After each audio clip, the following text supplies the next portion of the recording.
지난 7월 1일 일본이 반도체 핵심 소재에 대한 수출 규제를 발표함으로써 촉발된 한일 무역 분쟁. 이제 넉 달째를 접어들고 있습니다. 우리로서는 황당하기까지 했던 일본의 조치.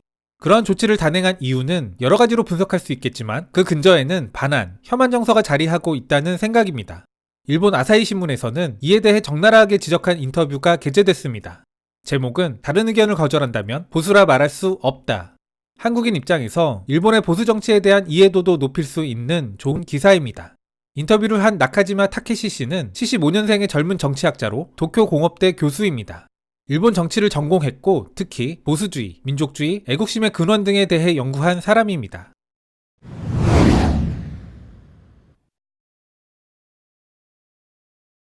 한국에 대한 반감과 비난 수위가 부쩍 높아진 최근 일본 사회의 분위기. 그 기저에는 무엇이 있는 것일까? 이는 1980년대 한일 양국에서 일어난 세 가지 사건을 중심으로 고찰해 볼 필요가 있다. 하나는 20, 30대의 전쟁을 경험하며 전시체제를 혐오했던 전통 보수 세대가 지나간 것. 두 번째는 82년 나카소네 야스히로 수상의 등장이다. 그는 야스쿠니 신사를 공식 참배하고 한일합방을 둘러싼 실언 등으로 일본 정부의 역사인식을 정치 문제화했다. 셋째는 87년 이후의 한국의 민주화. 민주화를 계기로 한국에서는 언론 자유도가 신장되고 위안부 문제 등이 본격 고발되기 시작한다. 다만 단지 이 세 가지만으로는 지금의 혐한을 설명할 수는 없다. 그는 더 근본적인 이유가 있다고 말하는데요. 그것은 결국 한국의 부상과 일본의 태보라며 직격을 가합니다. 보다 근본적으로는 80년대 이후로 한국은 경제성장을 통해 지속적으로 국력이 신장되어 간 반면 일본은 세계에서의 지위가 상대적으로 줄어든 것을 꼽아야 한다. 한국의 자세 또한 일본의 할 말은 한다 라고 변화해갔다. 한국이 자기 주장을 강하게 하는 모습은 일부 일본인에게는 자신감 상실과 함께 마음에 들지 않는 것이다. 이러한 경향성은 특히 한국을 낮게 보고 있던 고령의 보수층에서 강하게 나타난다. 이 세대는 변화를 인정하지 않고 따라가지 않았다. 그것이 지금 일본의 내셔널리즘의 모습이다. 한편 80년대 이후 일본 내 정치 지형의 변화도 간과할 수 없다.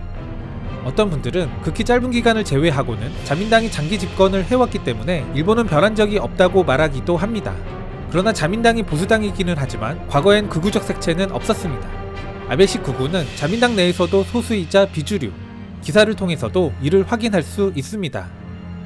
아베가 등장하는 90년대 초반 자민당 내에서는 침략전쟁을 인정했던 호소카와 내각과 비둘기파인 고노 요헤이 총재에 반발하는 역사검토위원회가 발족한다.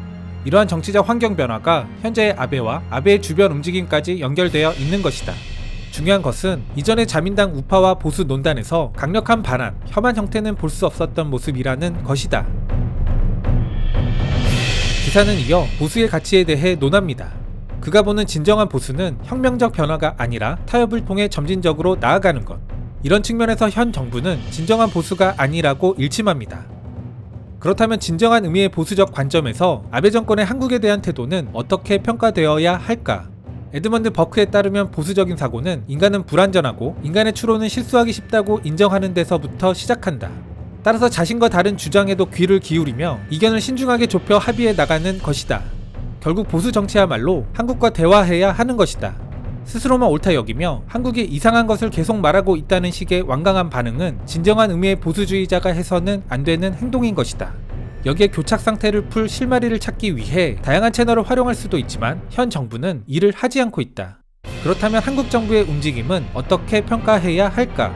우선 한국의 움직임에서 한일 관계가 중요하다는 전제는 더 이상 통하지 않는 것으로 보인다. 결과적으로 이 때문에 서로 합의를 이루려는 노력을 하지 않는다면 한일 관계는 엉뚱한 상태에 빠질 수 있다고 우려된다. 기사는 결국 혐한의 기저에는 한국에 대한 경계심이 있다 말하는 겁니다. 여기에 이성적으로 한국을 바라보고 정치는 정치의 역할을 제대로 하라 말하고 있는 기사입니다. 일본의 행동에는 여러 가지 이유가 있을 겁니다.